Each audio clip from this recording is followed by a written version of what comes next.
Well, on Monday, Greece got a new prime minister and a new party, the New Democracy Party, a center-right party. I'll show you the significance of that in a minute. They won by a 39.6% vote compared to the Syriza, the existing party, 31.6%. That is a landslide in Greece that has a multifaceted party system, especially in this time period. So this is a big deal. What does the new party promise? We're going to make Greece great again. We are going to basically make it more business friendly. It's no longer going to be the problem child of Europe that always needs help and bailouts. They're going to cut taxes and cut regulations. That's what far right or center right, in this case, Republican parties do. Now, that is definitely the right direction for Greece. They have way too much bureaucracy, too big an underground economy where people aren't paying taxes, and I don't see them talking about addressing that. But they also still have 181% government debt to GDP, the highest in the developed world. Only Japan higher, 250%, certainly the highest in Europe. Their demographics, along with Germany, Italy, and Portugal, and Spain just down the line, are the worst in Europe and the worst in the world outside of Japan and some East Asian countries now.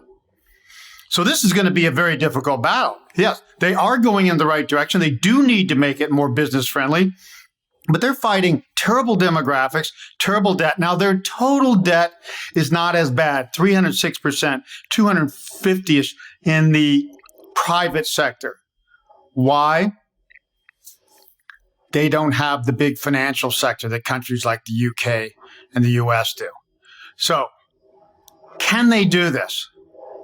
I think they're going to run into big problems, and there's going to be another party reelected in the years to come. Why? Of course, we see the worst of the global crisis, the winter season coming, and that is going to make it very hard to not run higher government and debt when you're trying to cut taxes and improve businesses. It's going to be very hard to do that from my point of view. There's a more important lesson here, though. Greece was the first to see this populist movement that we're seeing around the world on an 84-year cycle, as Andy and I showed in 0 Hour. They started with the far-right policy in 2012, the Golden Dawn, anti-immigrant, all this sort of stuff. That didn't work. 2015, the Syriza party came in. That was more far left. They were talking about exiting the euro and fighting austerity and things like that. That didn't work so well. So now you have this new democracy party. This is what happens to populist movements. They are different. Populist movements come in times of high discontent, and they come from the sectors of society or a country or a region that are falling behind. They are angry, and this is good. It is a big push for change, and it always starts change. It does not finish change because it takes progressive movements to make things better. Populist movements want to go back to the past, and far right is typical of that. Let's go back to the 50s and 60s when the world was different, government wasn't as big, and everybody was happy, and middle-class jobs paid well. You can't go back. You can't go backwards without losing competitiveness. And that always happens. That's why populism movement, the last populist movement was centered in Europe, and then the key was, the critical component was Hitler in Germany and Mussolini. They wanted to go backwards. They wanted to fight a shrinking pie by taking over other countries. That is not the best way to do it, and that did not last, obviously. Now, what I see happening with a global crisis coming, I think a few years from now, they will have bigger debt problems. Even though they're heading in the right direction by being more business friendly, that's going to be hard to achieve in a down economy. I'm willing to bet they end up with a center left government a few years from now, because that's more what happens after depression and deleveraging in a time of high income inequality, where the Republicans and the right parties do very well. People tend to go towards, no, we have to redistribute income, and certainly we don't want to cut taxes for businesses and richer people. So that's probably the end here. But this is a perfect scenario. 2012, far right, perfect place to stop a populist movement. Then you try to far left when that has problems. And then you go to center left, right here, which is better and is an improvement, but they probably end up center left.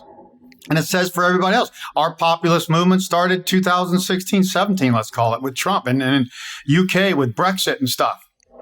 These things will not end up where they start. It takes something that raises. You have to create a new middle class, not go back to the old middle class. The new middle class will be people augmented by artificial intelligence. The one thing that everyday people and a lot of parties fear.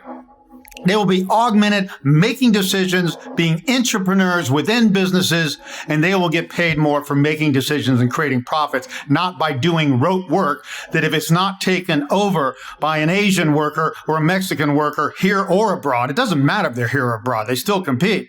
It'll be taken over by a robot next, and that'll all happen. So this revolution's not over, but this is an instructive lesson. Populist movements are an important start to a revolution. It's not where the revolution ends. The American Revolution came out with an entirely new, better system of governing, more bottoms up, and technologies brought capitalism, a more bottoms up system of innovation. Adam Smith. That's the type of things we need. We need a new network economy. We need better jobs from people doing human things, which means making decisions and dealing with customers, not doing robotic, bureaucratic, and factory jobs. That is not going to be the revolution. But this is a great thing. Step in the right direction. No way it's going to work in the next few years. Keep you updated.